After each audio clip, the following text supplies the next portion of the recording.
Hi, it's me, Will, N50LA.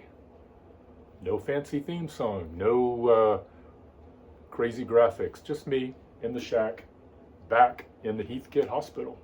I've been thinking about a digital display, and I have one. Picked this up at a Hamfest. This is the SB650. It's highly sought after. There are not a whole lot of them out there, and they're pretty expensive. They run about $350 on eBay. Problem is, it doesn't work. It's got a bad IC. I could probably find a replacement, but I was thinking, why not try something new, something a little more modern? This is solid state for the most part. I mean, it's got Nixie tubes. Those are technically not solid state, but you know, this is a very kind of high-tech gadget for 1972. You know, I'll probably get it running one of these days, but I want to try something else. And this is actually going to merge two long-standing desires. One, the desire for a digital display. I think that'd be kind of fun. The other is, I've got so many of these phone patches that are totally worthless. Well, not worthless. I harvest the knobs. They're worth that much anyway. But what if we could turn this into a digital display? Wouldn't that be cool? I haven't done it. I don't know if it's going to work or not, but I do have, where is it? This is a digital display.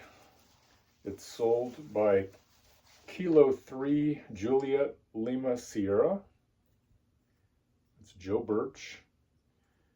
And it's very simple, but it needs a housing. And what if we could adapt this foam patch as a housing for this digital display? Let's try. And again, I haven't actually done it, so I may be just deleting all this video in failure, but hopefully it'll work. Let's go. You can pick up these phone patches at Hamfests for, I don't know, 10 bucks. There's just really not much we can do with them in the 21st century. Again, except harvest the knobs. There's not a lot in there that we can use, although I am going to harvest the meter, these potentiometers, these transformers. Why not? I don't know. I'll check this. No, I'm not going to keep that electrolytic. That's just too old. These chokes, we'll keep those. So step one is to completely decimate it. So this particular phone patch was modified with these two additional phono sockets, and I'm going to keep those, and I'm going to keep the switch, and I'm going to keep these two. And I don't know if I'm going to if I get rid of this, it's going to leave a big hole. I might just leave it. I don't know. Let's see. There is something rather satisfying about tearing this down. I don't know what it is, but I've been looking forward to this. I have been wondering what to do with these foam patches for a long time, and if this works, I'm going to be very happy. And there's what we're left with. Got some nice reusable hookup wires, some chokes, some terminal strips. You never know when some of this stuff might come in handy. And some of these part numbers may appear in other rigs. So I don't know. This is a 10 ohm potentiometer. Probably not super valuable. This is 2K. That will come in handy. These tab mounted potentiometers are hard to find these days. So I'm going to keep it all. Yeah. I'm going to check my Heathkit cross-reference guide because I think some of these parts may make an appearance in other devices. So they might be usable. Who knows? Okay, I've got some plexiglass. You know, this stuff comes in different thicknesses. This is not the thickest of plexiglass, but because we're only going to need one that's about that wide, I think this will be all right. I'm going to use the front panel of the phone patch as a template. I'm going to line it up right on the corner and just trace it. I'm going to cut it with this Dremel cutoff wheel. You can use whatever, razor blade, hot wire, anything that'll cut through plexiglass nice and neat.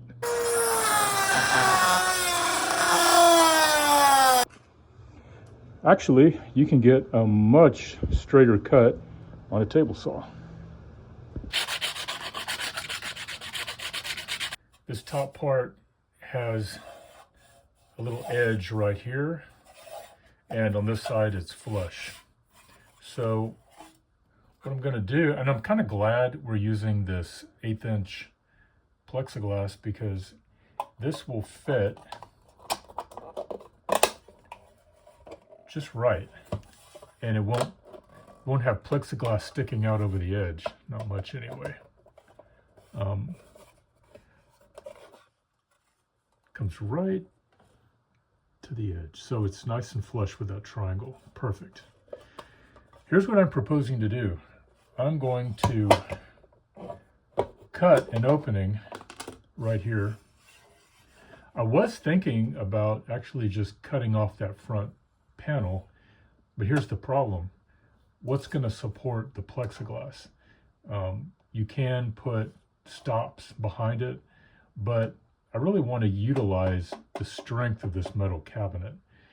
And so I'm going to take the display, I'm going to mount it right in the middle, and there will be an opening here so that display can come in through the back. And what I'm going to do with the plexiglass, I've got some Heathkit green paint. I'm going to paint it on the back, but I'm going to block out a spot where the display is going to go. Paint around it, like maybe tape it off, paint it, remove the tape, mount the display, and then I'll have that opening where I can just pop it in from the back. The display itself is 3.5 wide. I'm going to go 4 inches wide. It's 1 inch this way, so I'm going to go 1 1/4.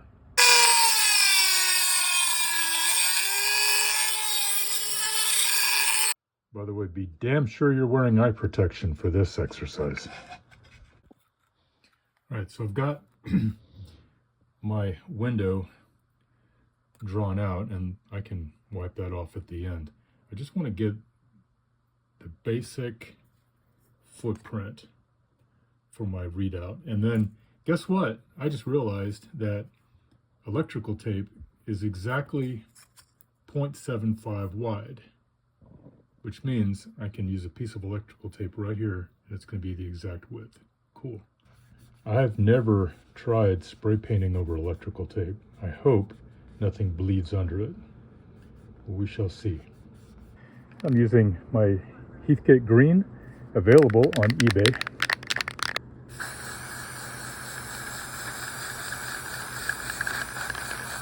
There's the end result.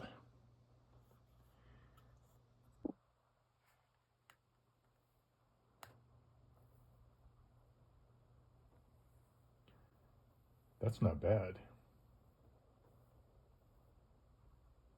That is not bad at all. Now let's wash off these score marks and continue.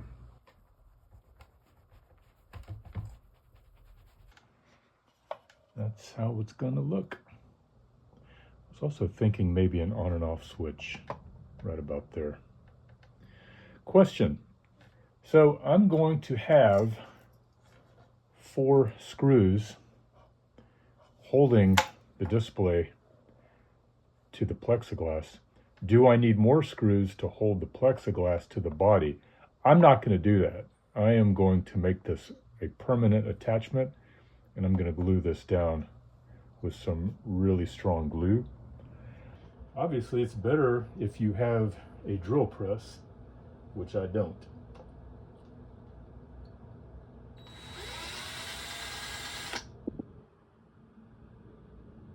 There we go.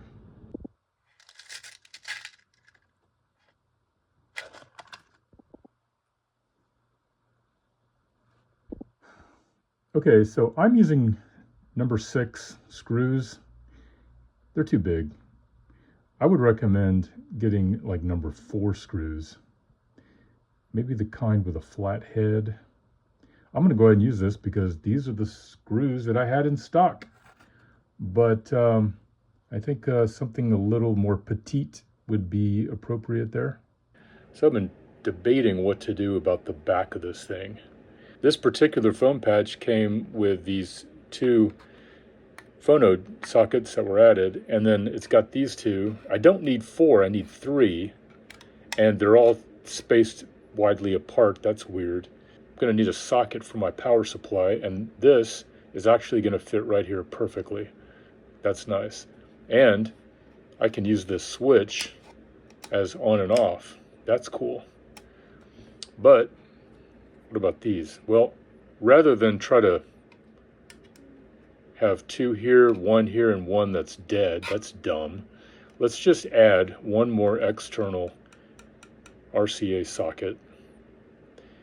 But you know what? I think what I want to do first, this silk screening troubles me. I don't have any touch-up paint that's this color. This is the darker green.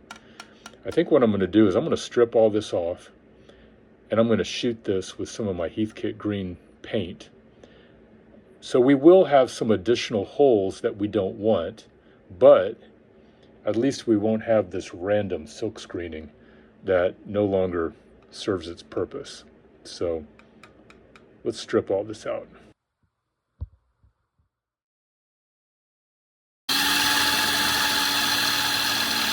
I wanted to mention, you see this gnarled edge at the top where the table saw was not exactly very smooth with that plexiglass. That doesn't show up when this is in the housing and the lid is on top. So I'm not worried about that. One thing I don't really like though is how these digits are just so naked. You know, there should be some kind of acetate to cover that up, so when the device is off, you don't see those digits. And I don't have any of that acetate, but I did find some window tinting in the garage, and I'll show you what that looks like. Check that out. Not bad, huh? You can still kind of see them, but that's a whole lot better. Depending on what kind of window tinting you have, if you have any, you can try using 2 strips. You can go for double. That really blacks it out. However, this is what happens when you plug it in. Those digits really do look kind of dim. So I guess it's up to you. I'm just going to go with 1. I do think that's an improvement. Basically, all I'm doing is sliding it in there and then clamping the display down on top of it. Easy peasy. And let's take a trip to the junk box. There's a switch.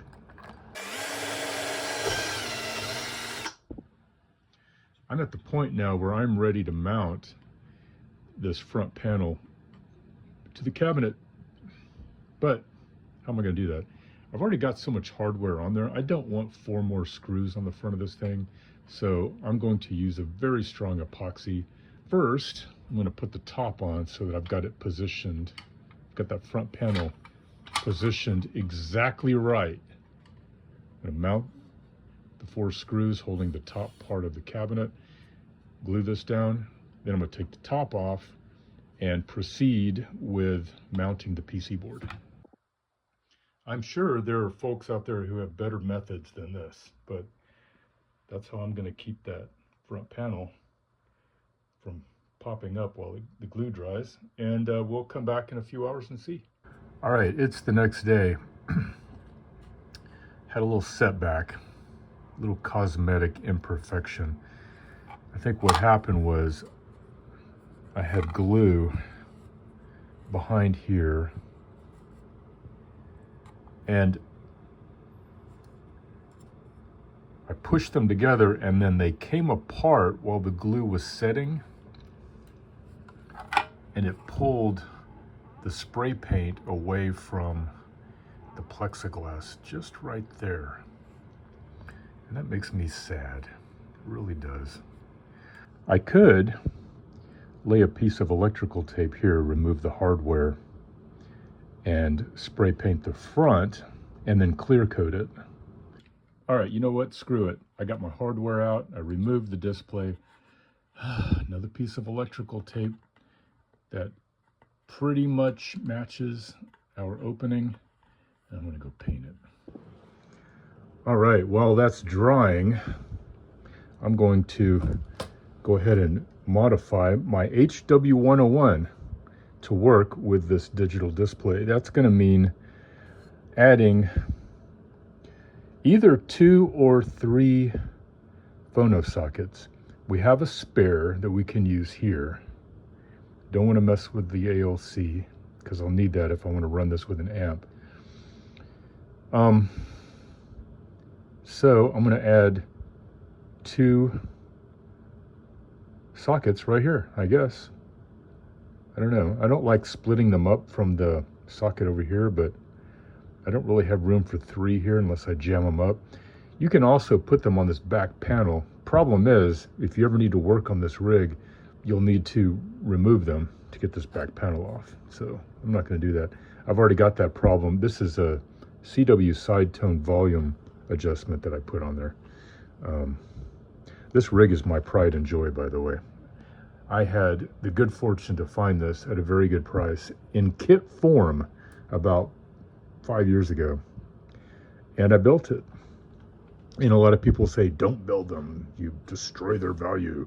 Well, you know what? I wanted the experience, and I'll tell you what, building this sucker has really, really helped me understand the workings of this rig and how it comes apart and how it goes back together again. So I'm glad I did it. If you want to keep one of these kits in a box for future generations, you just do that.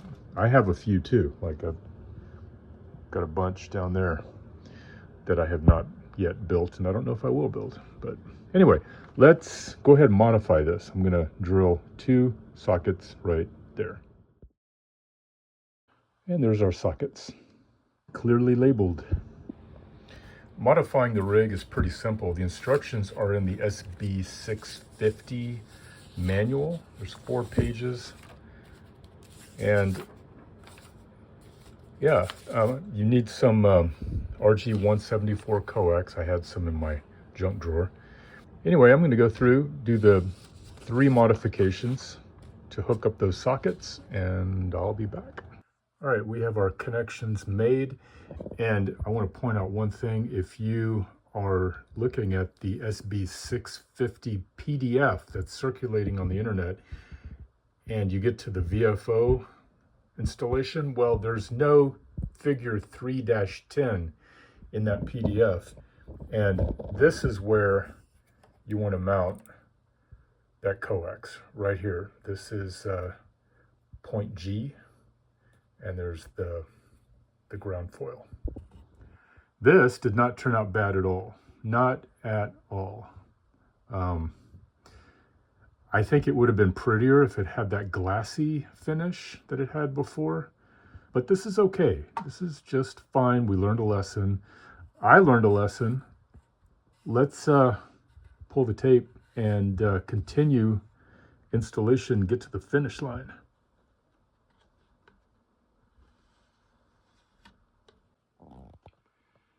Nice clean lines for the most part. There's a teeny jog right there. I'm not going to worry about it because I could really end up screwing this up trying to fix that. So I think on the shelf, it's going to look great. There it is with the display attached and our happy little toggle switch. Let's figure out what to do with that. So we have 4 holes on the board, which are unevenly set, and we have a number of holes on the chassis that are unevenly set. And what I'm going to do is I'm going to line up this hole right here just to save myself from having to drill one hole. And then I'm going to mark off those 3 other holes and drill. Hardware is installed, and I'm going to have the PC board sit right on top of those nuts as spacers to keep it off the chassis. Okay, quick retraction. This is a learn as you go project, right? Okay, what I didn't think about was I can't get a nut here or here. If I put it here, it's going to short out those 2 diodes. If I put it here, it's going to be right up against that resistor and that diode. I don't like that. So we've got a mount here and there, and that's all we need.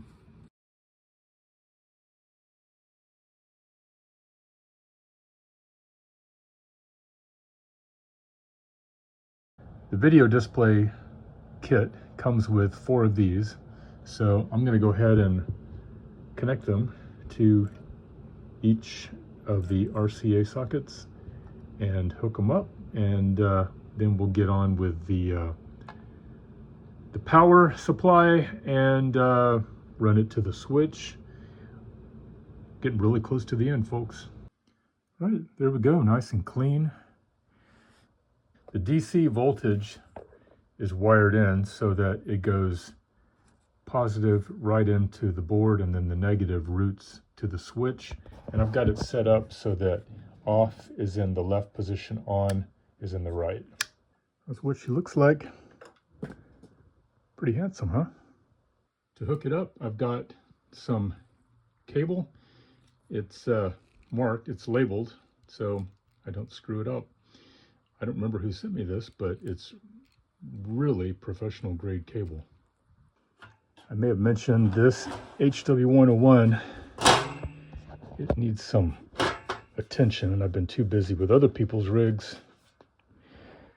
So I'm just going to put the cabinet top on, and she'll wire that in and see if it works.